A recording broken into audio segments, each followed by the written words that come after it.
ಶ್ರೀ ಮಹಾಗಣಾಧಿಪತಿಯೇ ನಮಃ. ಓಂ ಶ್ರೀ ಮಾತ್ರೇ ನಮಃ. ಓಂ ಶ್ರೀ ಗುರುಭ್ಯೋ ನಮಃ. ಸಮಸ್ತ ಕನ್ನಡ ವೀಕ್ಷಕರಿಗೆ ನಮಸ್ಕಾರ. ನೀವು ಮೊದಲನೇ ಬಾರಿ ನಮ್ಮ ಚಾನೆಲ್ ನೋಡ್ತಾ ಇದ್ದರೆ ದಯವಿಟ್ಟು ಸಬ್ಸ್ಕ್ರೈಬ್ ಮಾಡಿ ಅಂತ ಹೇಳ್ತಾ, ಈ ದಿನ ದ್ವಾದಶ ರಾಶಿಗಳಲ್ಲಿ ಸಿಂಹ ರಾಶಿಯವರಿಗೆ ಮಾರ್ಚ್ ಮಾಸದಲ್ಲಿ ಯಾವ ರೀತಿ ಅನುಕೂಲ ಪ್ರತಿಕೂಲ ಮತ್ತು ಯಾವ ವಿಷಯಗಳಲ್ಲಿ ಮುಂಜಾಗ್ರತೆ ಕ್ರಮ ತಗೋಬೇಕು ಅನ್ನುವಂತಹ ವಿಷಯಗಳನ್ನು ನಾವು ನೋಡುವುದಾದರೆ, ಮುಖ್ಯವಾಗಿ ಸಿಂಹರಾಶಿಯವರಿಗಿರುವಂತಹ ಗ್ರಹ ಸ್ಥಿತಿಮಾನ ಪ್ರಕಾರ ಮಿಶ್ರ ಫಲಗಳು ಕೊಡ್ತಾ ಇದೆ. ಅಷ್ಟು ಅದ್ಭುತವಾಗಿದೆ, ಎಕ್ಸಲೆಂಟ್ ಇದೆ ಅನ್ನುವಂತಹ ವಿಷಯಗಳು ಏನೂ ಇಲ್ಲ. ಕೆಲವೊಂದು ವಿಷಯಗಳಲ್ಲಿ ಮುಂಜಾಗ್ರತೆ ಕ್ರಮ ತಗೋಬೇಕು, ಕೆಲವೊಂದು ವಿಷಯಗಳಲ್ಲಿ ತಾಳ್ಮೆಯಿಂದ ಕೆಲವೊಂದು ಪ್ರಯತ್ನಗಳನ್ನು ಮಾಡಬೇಕಾಗಿರುತ್ತೆ ಸಿಂಹರಾಶಿಯವರು. ಈ ಮಾರ್ಚ್ ಮಾಸದಲ್ಲಿ 3ನೇ ತಾರೀಕು ಮುಖ್ಯವಾಗಿ ಕೇತುಗ್ರಸ್ತ ಚಂದ್ರಗ್ರಹಣ. ಅದೇ ಮಾರ್ಚ್ ಮಾಸದಲ್ಲಿ ಹೊಸ ವರ್ಷಕ್ಕೆ ನಮ್ಮನ್ನು, ಅಂದರೆ ಹೊಸ ಕ್ಯಾಲೆಂಡರ್ಗೆ, ನಮ್ಮ ಹಿಂದೂ ವರ್ಷಕ್ಕೆ ಕಾಲಿಡ್ತಾ ಇದ್ದೀವಿ, ಪರಾಭವನಾಮ ವರ್ಷಕ್ಕೆ ನಾವು ಕಾಲಿಡ್ತಾ ಇದ್ದೀವಿ. ಮತ್ತು ಈ ಮಾರ್ಚ್ ಮಾಸದಲ್ಲಿ ದ್ವಾದಶ ರಾಶಿಗಳಲ್ಲಿ ರಾಶ್ಯಾಧಿಪತಿ ರವಿಯ ಆಗಿರುವಂತಹ ಸಿಂಹರಾಶಿ ಜಾತಕರಿಗೆ ಯಾವ ರೀತಿ ಇದೆ ಅಂದರೆ, ಈಗ ಕಳೆದ 9-10 ತಿಂಗಳಿಂದ ರಾಶಿಯಲ್ಲೇ ಕೇತು ಮಹಾಶಯ ಇದ್ದಾರೆ, ಸಪ್ತಮದಲ್ಲಿ ರಾಹು ಮತ್ತು ರವಿ, ಈಗ ವಕ್ರಗಮನದಲ್ಲಿರುವಂತಹ ಬುಧ ಮಹಾಶಯ ಇರ್ತಾರೆ. ಶನಿ ಪರಮಾತ್ಮ ಅಷ್ಟಮ ಸ್ಥಾನದಲ್ಲಿ ಇದ್ದು, ಅಲ್ಲಿ ಶುಕ್ರ ಕೂಡ ಈ ಅಷ್ಟಮ ಸ್ಥಾನಕ್ಕೆ ಹೋಗಿ ಅಲ್ಲಿ ಉಚ್ಚ ಸ್ಥಾನವನ್ನು, ಮೀನರಾಶಿಯಾಗಿರುವಂತಹ ಅಷ್ಟಮ ಸ್ಥಾನ ಉಚ್ಚ ಸ್ಥಿತಿಯನ್ನು ಎಕ್ಸ್ಟಾಕ್ಟೇಷನ್ ಆಗ್ತಾರೆ ಶನಿಯ ಜೊತೆ ಒಂದು 25 ದಿನಗಳ ಕಾಲ.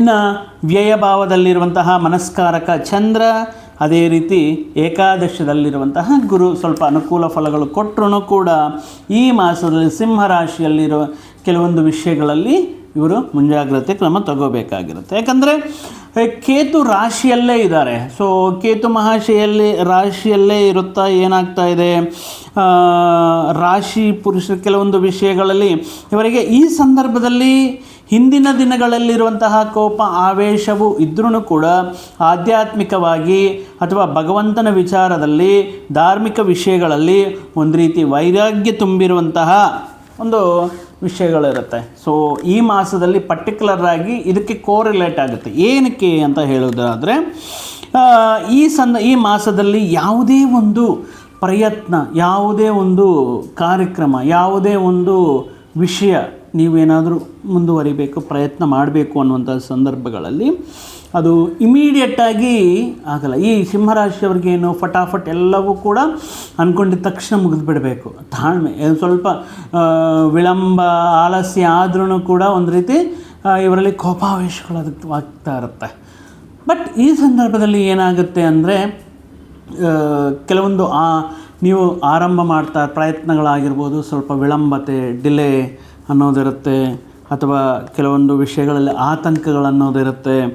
ಸೊ ಮಾಡುವಂತಹ ಪ್ರಯತ್ನಗಳಾಗಿರ್ಬೋದು, ವ್ಯವಹಾರಗಳಾಗಿರ್ಬೋದು, ಸ್ವಲ್ಪ ತಾಳ್ಮೆಗೆ ಪರೀಕ್ಷೆ ನೀಡುವ ರೀತಿಯಲ್ಲಿ ಇರುತ್ತೆ. ಸೊ ಆದ್ದರಿಂದ ಈ ಕೇತು ಲಗ್ನದಲ್ಲೇ ಇರೋದರಿಂದ ಅದ್ಭುತವಾಗಿರುವಂತಹ ಪರಿಹಾರ ಏನಪ್ಪ ಅಂದರೆ, ಈ ಮಾಸದಲ್ಲಿ ಪ್ರತಿದಿನವೂ ಕೂಡ ಸ್ನಾನಾದಿಕ ವಿಷಯಗಳು ನಡೆದ ನಂತರ ಬೆಳಗ್ಗೆನೇ ಶ್ರೀ ಮಹಾಗಣಪತಿಯನ್ನು ಆರಾಧನೆ ಮಾಡಿಕೊಂಡು ನಿಮ್ಮ ಪ್ರಯತ್ನಗಳನ್ನು, ನಿಮ್ಮ ಪ್ರಯಾಣಗಳನ್ನು, ನಿಮ್ಮ ವೃತ್ತಿ ಉದ್ಯೋಗಗಳನ್ನು, ವ್ಯಾಪಾರಾದಿಗಳನ್ನು ಆರಂಭ ಮಾಡೋದು ಉತ್ತಮ. ಶ್ರೀ ಮಹಾಗಣಾಧಿಪ ನಾನು ಮಾಡ್ತಾ ಇರುವಂತಹ ಈ ಪ್ರಯತ್ನವು ಯಾವುದೇ ಆತಂಕ, ಆಲಸ್ಯ, ವಿಳಂಬತೆ ಇಲ್ಲದೆ ಇನ್ನು ಕೃಪಾ ಕಟಾಕ್ಷಣ ವೀಕ್ಷಣೆಯಿಂದ ಅತ್ಯದ್ಭುತವಾಗಿ ಯಶಸ್ಸು ಆಗಿರೋ ರೀತಿಯಲ್ಲಿ ಈ ನನ್ನ ಕೆಲಸವನ್ನು ಮುಗಿಸುವಂತ ಹೇಳಿಬಿಟ್ಟು ಶ್ರೀ ಮಹಾಗಣಾಧಿಪತಿಗೆ ಸಂಕಲ್ಪ ಮಾಡಿಕೊಂಡು ಓಂ ಗಂ ಗಣಪತಿಯೇ ನಮಃ ಅನ್ನುವಂತಹ ಮಂತ್ರವನ್ನು 108 ಬಾರಿ ಜಪ ಮಾಡಿಕೊಂಡು ನಿಮ್ಮ ದಿನವನ್ನು ಪೂರ್ತಿ ಮಾಡಿದರೆ ಕೆಲವೊಂದು ವಿಷಯಗಳಲ್ಲಿ ಈ ವಿಳಂಬತೆ, ವಿಘ್ನಗಳು ಇಲ್ಲದೆ ಆ ವಿಘ್ನರಾಜ ನಿಮಗೆ ಸಾಕಷ್ಟು ವಿಷಯಗಳಲ್ಲಿ ಯಶಸ್ಸನ್ನು ನೀಡ್ತಾ ಇರ್ತಾರೆ. ಅಂದರೆ ಎಲ್ಲಿ ಸಮಸ್ಯೆ ಇರುತ್ತೋ ಅಲ್ಲೇ ಪರಿಷ್ಕಾರ ನಾವು ಹುಡ್ಕೋಬೇಕಾಗಿರುತ್ತೆ. ಅದು ತಾಳ್ಮೆ ಕಳ್ಕೊಳ್ಳೋದ್ರಿಂದ ಅಥವಾ ಯಾರನ್ನೋ ಬ್ಲೇಮ್ ಮಾಡೋದ್ರಿಂದ, ಯಾರೋ ವಿಷಯಗಳಲ್ಲಿ ಯಾರನ್ನೋ ಈ ಡಿಲೇ ಇದರಿಂದ ಆಯಿತು, ಈ ಡಿಲೇ ಈ ವಿಷಯಗಳಿಂದ ಆಯಿತು ಅಂತ ನಮ್ಮಲ್ಲಿ ಕೋಪ, ಉದ್ರೇಕ, ಈ ವಿಷಯಗಳಿಂದ ನಮ್ಮಲ್ಲಿ ತಾಳ್ಮೆ ಕಳ್ಕೊಳ್ಳೋದಕ್ಕಿಂತ ದೈವೋಪಾಸನೆಯಿಂದ, ಮಂತ್ರೋಪಾಸನೆಯಿಂದ, ಅನುಷ್ಠಾನದಿಂದ ಕೆಲಸಗಳನ್ನು ಪೂರ್ತಿ ಮಾಡ್ಕೋಬೇಕಾಗಿರುತ್ತೆ ಈ ಮಾರ್ಚ್ ಮಾಸದಲ್ಲಿ. ಇನ್ನು ಈ ಮಾಸದಲ್ಲಿ ಓಕೆ, ವೃತ್ತಿಪರವಾಗಿ ಅಥವಾ ಪ್ರಯತ್ನಗಳ ವಿಷಯಗಳಲ್ಲಿ ಹೋಗಲಿ, ಮನೆಯಲ್ಲಾದರೂ ಹೊರಗಡೆ ಆಗಿರ್ಬೋದು, ಈ ಕೆಲವೊಂದು ವ್ಯಕ್ತಿಗಳ ವರ್ತನೆ ನಿಮ್ಮಲ್ಲಿ ತಾಳ್ಮೆ ಕಳ್ಕೊಳ್ಳೋ ರೀತಿಯಲ್ಲಿರುತ್ತೆ. ದಯವಿಟ್ಟು ನಿಮ್ಮಲ್ಲಿ ಅಗ್ರೆಸಿವ್ನೆಸ್ ಇರುತ್ತೆ ಅಥವಾ ಸ್ವಾಭಿಮಾನ ಇರುತ್ತೆ. ಕೆಲವೊಂದು ವಿಷಯಗಳಲ್ಲಿ ನಿಮ್ಮನ್ನು ಯಾರಾದರೂ ಕೀಳಾಗಿ ನೋಡಿದರೆ, ಅವಮಾನಿಸಿದರೆ ಇಂತಹ ವಿಷಯಗಳು ನಿಮಗೆ ಇಷ್ಟ ಆಗುವುದಿಲ್ಲ. ಆದರೆ ಮನೆಯಾಗಿರ್ಬೋದು, ಸ್ವಗೃಹದಲ್ಲಿ ಆಗಿರ್ಬೋದು, ಹೊರಗಡೆ ಆಗಿರ್ಬೋದು, ವ್ಯವಹಾರಗಳು ಮಾಡುವಂತಹ ರೀತಿಯಲ್ಲಿ ನಿಮ್ಮ ಮಾತೇ ಗೆಲ್ಲಬೇಕು ಅನ್ನುವಂತಹ ಒಂದು ಮೊಂಡುತನ ಅನ್ನೋದು ಬೇಡ. ಕಲಹಗಳಿಗೆ, ವಿವಾದಗಳಿಗೆ, ವಾದಗಳಿಗೆ ಎಷ್ಟು ದೂರ ಇದ್ದರೆ ಅಷ್ಟು ಒಳ್ಳೆಯದು. ಯಾಕಂದರೆ ಅಪಾರ್ಥ ಮಾಡ್ಕೋಬಾರ್ದು. ಯಾವುದೋ ಒಂದು ವಿಷಯದಲ್ಲಿ ನಿಮ್ಮ ಅಭಿಪ್ರಾಯದ ಜೊತೆಗೆ ಅವರು ತಮ್ಮ ಅಭಿಪ್ರಾಯಗಳು ವಿಭಿನ್ನವಾಗಿರ್ಬೋದು, ಅಥವಾ ನಿಮಗೆ ಹೇಳಿದ್ದೆಲ್ಲ ಯು ಆರ್ ರೈಟ್ ಅಂತ ಹೇಳದೇ ಇರ್ಬೋದು. ಸೊ ಇಂತಹ ಸಂದರ್ಭಗಳಲ್ಲಿ ಆಪೋಸಿಟ್ ಇರುವಂತಹ ವ್ಯಕ್ತಿಗಳ ಅಭಿಪ್ರಾಯವನ್ನು, ಅದು ತಪ್ಪೋ ಕರೆಕ್ಟೋ, ನೀವು ಆ ಸಂದರ್ಭದಲ್ಲಿ ಗೌರವಿಸಬೇಕಾಗಿರುತ್ತೆ.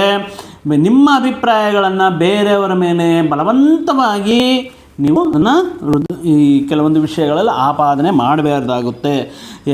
ಗೊತ್ತಿರಲ್ಲ, ಬಟ್ ಆ ಸಂದರ್ಭದಲ್ಲಿ ಆ ವ್ಯಕ್ತಿ ಯಾವ ರೀತಿ ವರ್ತನೆ ಮಾಡಿರ್ತಾರೋ ಗೊತ್ತಿರಲ್ಲ. ಬಟ್ ಆ ಕ್ಷಣಿಕಾವೇಶದಲ್ಲಿ ಯಾರನ್ನೂ ಕೂಡ ತಪ್ಪಾಗಿ ಅರ್ಥ ಮಾಡ್ಕೊಳ್ಳೋದು, ಅಪಾರ್ಥ ಮಾಡ್ಕೊಳ್ಳೋದು, ಅಂಡರ್ ಎಸ್ಟಿಮೇಟ್ ಮಾಡೋದು ಈ ಸಂದರ್ಭದಲ್ಲಿ ಬೇಡ. ಕೆಲವೊಂದು ವಿಷಯಗಳಲ್ಲಿ ಯೋಚನೆ ಮಾಡಿ ಮಾತಾಡಬೇಕಾಗಿರುತ್ತೆ. ಇಲ್ಲಾಂದರೆ ಏನಾಗುತ್ತೆ, ಅನಾವಶ್ಯಕವಾಗಿ ಕೆಲವೊಂದು ವಿಷಯಗಳಲ್ಲಿ ಅನಾವಶ್ಯಕ ವಿವಾದಗಳು, ಜಗಳಗಳು ಹೆಚ್ಚಾಗುವುದಕ್ಕೆ ಚಾನ್ಸಸ್ ಇರುತ್ತೆ. ಇನ್ನು ಧನಾದಾಯ, ಆದಾಯ ಎಲ್ಲ ರೀತಿ ಅನುಕೂಲವಿದ್ರೂ ಕೂಡ ಈ ಮಾಸದಲ್ಲಿ ಮುಖ್ಯವಾಗಿ ಸಿಂಹರಾಶಿಯವರಿಗೆ ವಿಪರೀತವಾಗಿರುವಂತಹ ಖರ್ಚುಗಳು ಇರುತ್ತೆ. ನೀರಿನ ಥರ ಖರ್ಚುಗಳ ಖರ್ಚುಗಳು ಅಥವಾ ವೆಚ್ಚಗಳು ಜಾಸ್ತಿ ಇರುವುದರಿಂದ, ಅಧಿಕವಾಗಿ ಇರುವುದರಿಂದ ಈ ಸಾಲಗಳು ಮಾಡುವಂತಹ ವಿಷಯಗಳಲ್ಲಾಗಿರ್ಬೋದು, ದುಂದು ವೆಚ್ಚಗಳು ಮಾಡುವಂತಹ ವಿಷಯಗಳಲ್ಲಾಗಿರ್ಬೋದು, ಅನಾವಶ್ಯಕವಾಗಿರುವಂತಹ ವಸ್ತುಗಳನ್ನು ತಗೊಳ್ಳುವಂತಹ ವಿಷಯಗಳಲ್ಲಾಗಿರ್ಬೋದು, ಸ್ವಲ್ಪ ಯೋಚನೆ ಮಾಡಿ. ಈ ಸಂದರ್ಭದಲ್ಲಿ ಈ ವಸ್ತು ಬೇಕಾ, ಅಥವಾ ಈ ವಸ್ತು ಬದಲಾಗಿ ಪ್ರತ್ಯಾಮ್ನಾಯ ಆಲ್ಟರ್ನೇಟಿವ್ ಆಗಿ ನಾವು ಸದ್ಯಕ್ಕೆ ಮೇಂಟೈನ್ ಮಾಡೋಕ್ಕಾಗಲ್ವಾ, ಇಲ್ಲ ಯಾರೋ ಪಕ್ಕದ ಮನೆಯವ್ರು ತಗೊಂಡ್ರು, ಆಪೋಸಿಟ್ ಮನೆಯವ್ರು ತಗೊಂಡ್ರು, ಗೊತ್ತಿರೋರು ತಗೊಂಡ್ರು ಅಂತ ಹೇಳಿಬಿಟ್ಟು ಅವರ ಇನ್ಫ್ಲೂಯೆನ್ಸ್ ನಮ್ಮ ಮೇಲೆ ಹಾಕ್ಕೊಂಡು ಅವಶ್ಯಕತೆ ಇದ್ರೂ ಇಲ್ದಿದ್ರೂ ಒಂದು ಸಾರಿ ಹೋಗಿದ್ದೀವಿ ಅಂದರೆ ಎಲ್ಲನೂ ತಗೊಂಡು ಬರ್ತಾ ಇರ್ತೀವಿ. ಈಗ ನೋಡಿ, ಯಾವುದಾದ್ರೂ ಈಗ ಕೆಲವೊಂದು ವ್ಯಾಪಾರ ಸಾಮ್ರಾಜ್ಯವು ಅದೇ ರೀತಿ ಆಗಿಬಿಡ್ತದೆ. ಒಂದು ದೊಡ್ಡ ಮಾಲ್ ಅಂತ A to Z ಎಲ್ಲ ಸಿಗ್ತಾ ಇರುತ್ತೆ. ಬಟ್ ಹೋಗುವಾಗ ಮನಸ್ಸಿನಲ್ಲಿ ಏನೋ ಒಂದು ಪರ್ಚೇಸ್ ಮಾಡಬೇಕು, ಇಷ್ಟೇ ಪರ್ಚೇಸ್ ಮಾಡಬೇಕು ಅಂತ ಮನಸ್ಸಲ್ಲಿ ಅಂದ್ಕೊಂಡಿರ್ತಾರೆ.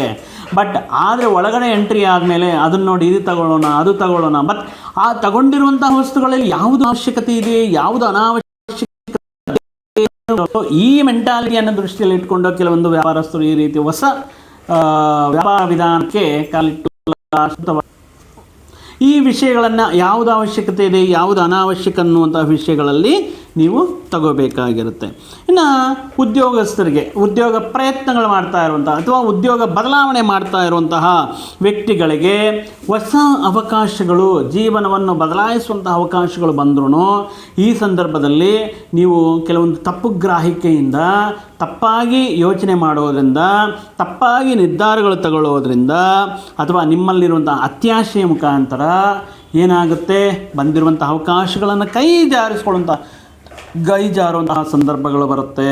ಇನ್ನೂ ಇದಕ್ಕಿಂತ ಜಾಸ್ತಿ ಬರುತ್ತೇನೋ, ಇನ್ನು ಇದಕ್ಕಿಂತ ಅದ್ಭುತವಾಗಿರುವಂಥ ಕಂಪನಿ ಬರುತ್ತೇನೋ, ಈ ರೀತಿ ಕೆಲವೊಂದು ವಿಷಯಗಳ ಅತಿಯಾಗಿ ಯೋಚನೆ ಮಾಡೋದರಿಂದ ಬಂದಿರುವಂಥ ಅವಕಾಶಗಳನ್ನು ಮಿಸ್ ಮಾಡ್ಕೊಳ್ಳೋದಕ್ಕೆ ಚಾನ್ಸಸ್ ಇರುತ್ತೆ. ಆದ್ದರಿಂದ ಬಂದಿರುವಂಥ ಅವಕಾಶಗಳನ್ನು ನೀವು ಕೆಲವೊಂದು ವಿಷಯಗಳಲ್ಲಿ ಯಾರು ಮಾತಿಗೆ ಇನ್ಫ್ಲೂಯೆನ್ಸ್ ಆಗದೆ, ಯಾವುದನ್ನು ಅಂಡರ್ ಎಸ್ಟಿಮೇಟ್ ಮಾಡದೆ, ಸ್ವಂತ ನಿರ್ಧಾರಗಳಲ್ಲಿ ಬಂದಿರುವ ಅವಕಾಶಗಳನ್ನು ಎಕ್ಸಲೆಂಟಾಗಿ ಯುಟಿಲೈಸ್ ಮಾಡ್ಕೋಬೇಕಾಗಿರುತ್ತೆ. ಕೆಲವೊಂದು ಈ ಮಾಸದಲ್ಲಿ ಕೆಲವೊಂದು ಸಂದರ್ಭಗಳಲ್ಲಿ ದೂರದಲ್ಲಿರುವಂತಹ ಬಂಧು ಮಿತ್ರರ ಜೊತೆಯಿಂದ ಅಥವಾ ಬಂಧುಗಳಿಂದ, ಸನ್ನಿಹಿತರ ವರ್ಗದಿಂದ ಒಂದು ನೆಗೆಟಿವ್ ನ್ಯೂಸ್, ಒಂದು ಬ್ಯಾಡ್ ನ್ಯೂಸ್ ಕೇಳುವಂತಹ ಸಂದರ್ಭ ಈ ಮಾಸದಲ್ಲಿ ಬರಬಹುದು. ಸೊ ಅದು ಯಾವ ರೀತಿ ಅನ್ನೋದು ಅವರವರ ಇದು ಗೋಚಾರದಿಂದ ಹೇಳಿರುವಂತಹ ಫಲಗಳೇ ಆಗಿರೋದರಿಂದ ಮುಖ್ಯವಾಗಿ ಕೆಲವೊಂದು ವ್ಯಕ್ತಿಗಳಿಂದ ಕೆಲವೊಂದು ಕೆಟ್ಟ ಸುದ್ದಿಗಳು ಕೇಳುವಂತಹ ಸಂದರ್ಭಗಳು ಇರುತ್ತೆ. ಇನ್ನು ಈ ಸಂದರ್ಭದಲ್ಲಿ ನಿಮ್ಮಲ್ಲಿರುವಂತಹ ಹಠ, ನಿಮ್ಮಲ್ಲಿರುವಂತಹ ಮೊಂಡುತನ, ಈಗೋ ಇತ್ಯಾದಿ ವಿಷಯಗಳನ್ನು ಸ್ವಲ್ಪ ತಾಳ್ಮೆಯಿಂದ ಅಥವಾ ಯೋಚನೆ ಮಾತಾಡುವಂತಹ ರೀತಿಯಲ್ಲಿ ಇರಬೇಕಾಗಿರುತ್ತೆ. ಇಲ್ಲಾಂದರೆ ನಿಮ್ಮ ಆಪ್ತರೆ, ನಿಮ್ಮ ಮಿತ್ರರೇ ನಿಮಗೆ ಶತ್ರುಗಳಾಗುವಂತಹ ಪರಿಸ್ಥಿತಿ ಇರುತ್ತೆ.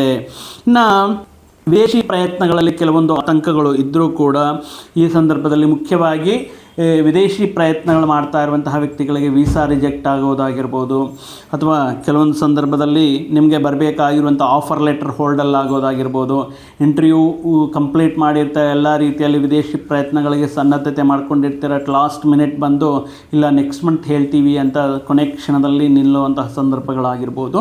ಈ ವಿಷಯಗಳು ನಡೆಯಬಹುದು. ಆದರೆ ಅನ್ಎಕ್ಸ್ಪೆಕ್ಟೆಡ್ ಆಗಿ, ಆಕಸ್ಮಿಕವಾಗಿ, ಅನಿರೀಕ್ಷಿತವಾಗಿ ಬರುವಂತಹ ಚೇಂಜಸ್ಗೆ ರೆಡಿಯಾಗಿರಿ.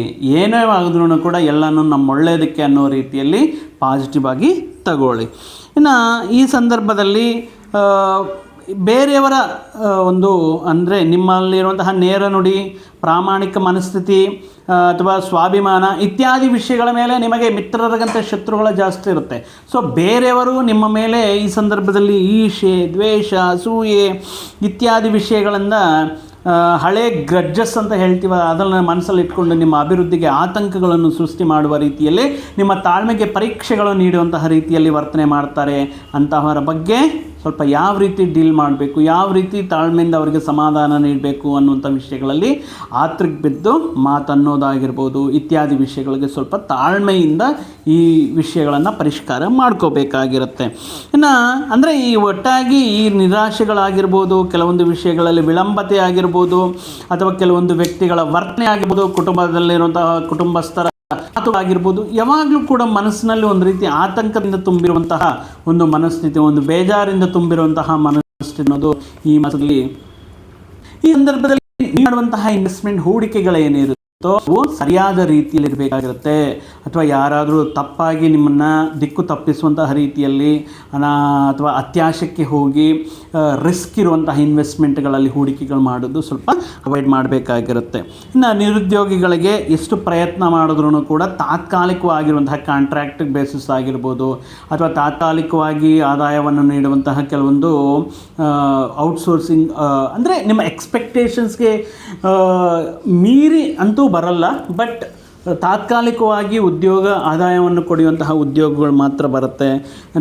ನೀವು ಕಷ್ಟಪಟ್ಟು ಉದ್ಯೋಗಸ್ಥರಿಗೆ ನಿಮ್ಮ ಕಷ್ಟಕ್ಕೆ ತಕ್ಕ ಗುರುತಿಸುವಿಕೆ ಇರಲ್ಲ, ಸಂಸ್ಥೆಯಿಂದ, ಮೇಲಧಿಕಾರಿಗಳಿಂದ ಈ ರೀತಿ ಸಂದರ್ಭಗಳಲ್ಲಿ ಗುರುತಿಸುವಿಕೆ ಇರಲ್ಲ. ಇನ್ನು ಪ್ರೀತಿ ಪ್ರೇಮ ವ್ಯವಹಾರಗಳಲ್ಲಿರುವಂತಹ ವ್ಯಕ್ತಿಗಳ ಮಧ್ಯೆ ಸಣ್ಣ ಪುಟ್ಟ ಈ ಈಗೋ ಪ್ರಾಬ್ಲಮಿಂದ ಸ್ವಲ್ಪ ಅಪಾರ್ಥಗಳು, ತಪ್ಪಾಗಿ ತಿಳ್ಕೊಳ್ಳೋದಾಗಿರಬಹುದು. ಅಥವಾ ಅಂದರೆ ಈ ಸಂದರ್ಭದಲ್ಲಿ ಯಾವ ರೀತಿ ಹೇಳಬೇಕು ಸಿಂಹರಾಶಿಯವರಿಗೆ ಅಂದರೆ, ಒಂದು ಡಿಸಿಪ್ಲೈನ್ಲಿಂದ ಕೂಡಿರುವಂತಹ ಜೀವನ ವಿಧಾನವನ್ನು, ಒಂದು ಸ್ಥಿರವಾದ ನಿರ್ಧಾರಗಳು ತಗೊಳ್ಳುವಂತಹ ವಿಧಾನವನ್ನು, ಪ್ರತಿಯೊಂದು ವಿಷಯವನ್ನು ಪ್ರಾಮಾಣಿಕವಾಗಿ ಯೋಚನೆ ಮಾಡಿ, ಈ ಅಂತೆ ಕಂತೆಗಳು ಯಾರೋ ಏನೋ ಹೇಳ್ತಾರೆ, ಯಾರೋ ಏನೋ ಬಿಡ್ತಾರೆ ಇತ್ಯಾದಿ ವಿಷಯಗಳನ್ನ ಬಿಟ್ಟು ಪ್ರಾಮಾಣಿಕವಾಗಿ ನಿರ್ಧಾರವಾಗಿ ಯೋಚನೆ ಮಾಡಿ, ಯಾರೋ ಇದು ಹೇಳಿದರು ಅಂತ ಇಮಿಡಿಯೇಟಾಗಿ ರಿಯಾಕ್ಟ್ ಆಗೋದು, ಇಮಿಡಿಯೇಟಾಗಿ ಆ ವ್ಯಕ್ತಿನ ಕರೆದು ಕೇಳೋದು, ಈ ವಿಷಯಗಳಿಗೆ ಸ್ವಲ್ಪ ದೂರ ಇರೋದು ಸಿಂಹರಾಶಿಯವರಿಗೆ ಈ ಮಾಸದಲ್ಲಿ ಉತ್ತಮವಾಗಿರುತ್ತೆ. ಇನ್ನು ರಾಜಕೀಯ ಕ್ಷೇತ್ರದಲ್ಲಿರುವಂತಹ ವ್ಯಕ್ತಿಗಳಿಗೆ ಈ ಸಂದರ್ಭದಲ್ಲಿ ಸ್ವಲ್ಪ ಕಾನೂನು ಬಾಹಿರ ಅಥವಾ ಕೋರ್ಟ್ ಕೇಸು ಸಮಸ್ಯೆಗಳು ಸ್ವಲ್ಪ ನಿಮ್ಮ ತಾಳ್ಮೆಯನ್ನು ಪರೀಕ್ಷಿಸುವ ರೀತಿಯಲ್ಲಿ ಇರಬಹುದು. ಅದೇ ರೀತಿ ಸಿನಿ, ಮೀಡಿಯಾ, ಈ ಕೆಲವೊಂದು ನಾಟಕ ಅಥವಾ ಸೀರಿಯಲ್, ಈ ಕ್ಷೇತ್ರದಲ್ಲಿ ಆಯ್ಕೆ ಮಾಡಿಕೊಂಡಿರುವಂತಹ ವ್ಯಕ್ತಿಗಳಿಗೆ ನಿಮಗೆ ಬರಬೇಕಾಗಿರುವಂಥ ಅವಕಾಶಗಳು ಕೊನೆ ಕ್ಷಣದಲ್ಲಿ ಇಲ್ಲ ರೀ, ನಿಮ್ಮ ಕ್ಯಾರೆಕ್ಟರ್ ಬೇರೆ ಹೋಗಿದೆ, ಈ ರೀತಿ ವಿಷಯಗಳು ಸ್ವಲ್ಪ ಬೇಜಾರು, ಫ್ರಸ್ಟ್ರೇಷನ್, ಕೋಪವನ್ನುಂಟು ಮಾಡುತ್ತೆ. ಬಟ್ ದಯವಿಟ್ಟು ನೀವು ಈ ಸಂದರ್ಭದಲ್ಲಿ ನಿಮ್ಮ ತಾಳ್ಮೆಯನ್ನು, ಅವಕಾಶ ಮಾತ್ರ ಬೇರೆಯವ್ರಿಗೆ ಹೋಗಿದೆ, ಬಟ್ ನಿಮ್ಮಲ್ಲಿರುವಂತಹ ಪ್ರತಿಭೆ, ನಿಮ್ಮಲ್ಲಿರುವಂತಹ ಹಾರ್ಡ್ ವರ್ಕ್ ನೇಚರ್, ನಿಮ್ಮಲ್ಲಿರುವಂತಹ ನೈಜತೆ ಎಲ್ಲವೂ ಕೂಡ ನಿಮ್ಮಲ್ಲೇ ಇರುತ್ತೆ. ಖಂಡಿತ ನಿಮಗಂತೂ ಒಂದು ದಿನ ಬರುತ್ತೆ ಅನ್ನುವಂತಹ ವಿಷಯಗಳನ್ನು ನೆನಪಿಟ್ಕೊಳ್ಳಿ. ಇನ್ನು ಸಂಗಾತಿಗಳು ಅಂದರೆ ದಾಂಪತ್ಯ ಜೀವನದಲ್ಲಿ ಸಣ್ಣ ಪುಟ್ಟ ವಿಷಯಗಳು, ಅಂದರೆ ಹೊರಗಡೆ ನಡೆಯುವಂತಹ ವಿಷಯಗಳನ್ನೆಲ್ಲ ತಗೊಂಡು ಮನೆಯಲ್ಲಿ ವೈವಾಹಿಕ ಜೀವನದಲ್ಲಿ ಜೀವನ ಸಂಗಾತಿಯ ಮೇಲೆ ತೋರಿಸುವಂತಹ ಮಾಡುವಂತಹ ಫ್ರಸ್ಟ್ರೇಷನ್ ಆಗಿರ್ಬೋದು, ಆ ವಿಷಯಗಳಾಗಿರ್ಬೋದು, ಕೆಲವೊಂದು ಇಬ್ಬರ ಮಧ್ಯೆ ಅಪಾರ್ಥಗಳನ್ನು ಸೃಷ್ಟಿ ಮಾಡೋದಕ್ಕೆ, ಒಂದು ಅಗಾಧವನ್ನು ಸೃಷ್ಟಿ ಮಾಡೋದಕ್ಕೆ ಚಾನ್ಸಸ್ ಇರುತ್ತೆ. ಮುಖ್ಯವಾಗಿ ಸಿಂಹರಾಶಿಯವರು ನಿಮ್ಮ ಕುಟುಂಬ ಜೀವನವನ್ನು, ವೃತ್ತಿ ಜೀವನವನ್ನು ಬ್ಯಾಲೆನ್ಸ್ ಮಾಡೋದು ಕಲ್ತ್ಕೋಬೇಕು. ಒಂದು ಕ್ರಮಶಿಕ್ಷಣಯುತ ಜೀವನದಿಂದ ಜನರನ್ನು ಅರ್ಥ ಮಾಡ್ಕೊಳ್ಳೋದಕ್ಕೆ, ತಾಳ್ಮೆಯಿಂದ ಕೆಲವೊಂದು ವಿಷಯಗಳನ್ನು ಪರಿಶೀಲನೆ ಮಾಡಿ ನಿರ್ಧಾರಕ್ಕೆ ಬರೋದಕ್ಕೆ ಈ ಮಾಸದಲ್ಲಿ ಇರುತ್ತೆ. ಸೊ ಅಪಾರ್ಥಗಳು ಬೇಡ. ಒಟ್ಟಾಗಿ ಹೇಳುವುದೇನೆಂದರೆ, ಪರ್ಟಿಕ್ಯುಲರ್ ಆಗಿ ಈ ಸಂದರ್ಭದಲ್ಲಿ ದೈವೋಪಾಸನೆ, ಮಂತ್ರೋಪಾಸನೆ, ಕೆಲವೊಂದು ವಿಷಯಗಳಲ್ಲಿ ತಾಳ್ಮೆ ಅನ್ನೋದು ಈ ಸಂದರ್ಭದಲ್ಲಿ ಬೇಕಾಗಿರುತ್ತೆ. ಆದರೆ ಅಷ್ಟಮ ಸ್ಥಾನಕ್ಕೆ ಶನಿ ಶುಕ್ರ ಬರೋದರಿಂದ ನೀವು ಮಾಡುವಂತಹ ಕೆಲವೊಂದು ಪ್ರಯತ್ನಗಳಿಗೆ, ನೀವು ಮಾಡುವಂತಹ ಕೆಲವೊಂದು ಅಸಾಧ್ಯವಾಗಿರುವಂಥ ವಿಷಯಗಳನ್ನು ಸುಸಾಧ್ಯ ಮಾಡೋದಕ್ಕೆ ಸ್ವಲ್ಪ ಆ ಸ್ವಾಭಿಮಾನ ಇಗೋವನ್ನು ಬಿಟ್ಟರೆ, ಒಬ್ಬ ಸ್ತ್ರೀ ನಿಮ್ಮ ಜೀವನದಲ್ಲಿ ಈ ನಿಮ್ಮ ಅಭಿವೃದ್ಧಿಗೆ, ನಿಮ್ಮ ಯಶಸ್ಸಿಗೆ ಕಾರಕತ್ವವಾಗ್ತಾರೆ. ಅವರಿಂದ ನಿಮಗೆ ಕೆಲವೊಂದು ವಿಷಯಗಳಲ್ಲಿ ಉದ್ಯೋಗ ಪ್ರಾಪ್ತಿ ಆಗಿರ್ಬೋದು, ಕೆಲವೊಂದು ಸಮಸ್ಯೆಗಳಿಂದ ಹೊರಗಡೆ ಬರೋಕ್ಕಾಗಿರ್ಬೋದು. ಆ ಸ್ತ್ರೀ ನಿಮ್ಮ ಗೃಹಿಣಿ ಆಗಿರಬಹುದು, ನಿಮ್ಮ ಸಂಗಾತಿ ಆಗಿರ್ಬೋದು, ನಿಮ್ಮ ಕುಟುಂಬದಲ್ಲಿರ್ಬೋದು, ನಿಮ್ಮ ಮೇಲಧಿಕಾರಿಗಳಲ್ಲಿ ಇರ್ಬೋದು, ನಿಮ್ಮ ವೃತ್ತಿ ವ್ಯವಹಾರಗಳಲ್ಲಿ ಇರ್ಬೋದು. ಆ ಸ್ತ್ರೀ ನಿಮ್ಮನ್ನು ಕೆಲವೊಂದು ವಿಷಯಗಳಲ್ಲಿ ಬೆಂಕಿ ಥರ ಇರುವಂತಹ ವ್ಯಕ್ತಿಗಳನ್ನು ಸ್ವಲ್ಪ ಸಮಾಧಾನ ಮಾಡೋದ್ರಲ್ಲಾಗಿರ್ಬೋದು, ಆ ವ್ಯಕ್ತಿ ನೀಡುವಂತಹ ಸಲಹೆಗಳಲ್ಲಾಗಿರ್ಬೋದು, ಕೆಲವೊಂದು ವಿಷಯಗಳಲ್ಲಿ ಆ ಸ್ತ್ರೀ ಹೇಳಿರುವಂತಹ ರೀತಿಯಲ್ಲಿ ನಿಮಗೆ ಸಲಹೆಗಳು ಮತ್ತು ಒಳ್ಳೆಯ ವಿಷಯಗಳು ನಿಮಗೆ ಯಶಸ್ಸನ್ನು ತಂದುಕೊಡುತ್ತೆ. ಸೊ ಈ ಮಾಸದಲ್ಲಿ ನೀವು ತಪ್ಪದೇ ಮಾಡಬೇಕಾಗಿರುವಂತಹ ಏನಪ್ಪ ಅಂದರೆ, ಕಾಲಭೈರವಾಷ್ಟಕ, ಪ್ರತಿನಿತ್ಯ ಕಾಲಭೈರವಾಷ್ಟಕ ಮತ್ತು ಅಷ್ಟಮಿ ದಿನ ಕಾಲಭೈರವ ದೇಗುಲವನ್ನು ದರ್ಶನ ಮಾಡೋದಾಗಿರ್ಬೋದು, ದತ್ತಾತ್ರೇಯರನ್ನು ಆರಾಧನೆ ಮಾಡೋದಾಗಿರ್ಬೋದು, ಪ್ರತಿ ಗುರುವಾರ ರಾಯರ ದರ್ಶನವನ್ನು ಪಡೆಯೋದಾಗಿರ್ಬೋದು. ಈ ಸಂದರ್ಭದಲ್ಲಿ ಮುಖ್ಯವಾಗಿ ರಾಯರ ಆಶೀರ್ವಾದ ತುಂಬ ಇಂಪಾರ್ಟೆಂಟ್ ಆಗಿರುತ್ತೆ.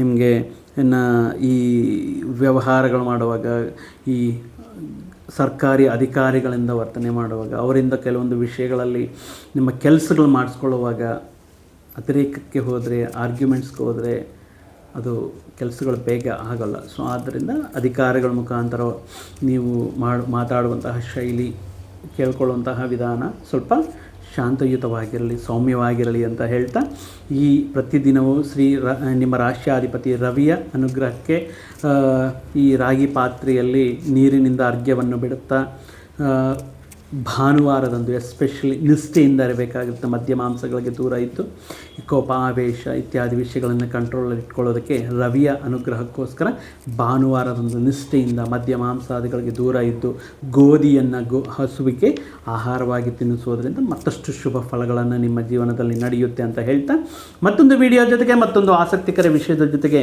ನಿಮ್ಮ ಮುಂದೆ ಮತ್ತೆ ಬರ್ತೀನಿ. ಅಲ್ಲಿಯವರೆಗೂ ಸರ್ವೇ ಜನಾಂ ಸುಖಿನೋ ಭವಂತು, ಸಮಸ್ತ ಸನ್ಮಂಗಳಾನಿ ಭವಂತು. ಜೈ ಶ್ರೀರಾಮ್.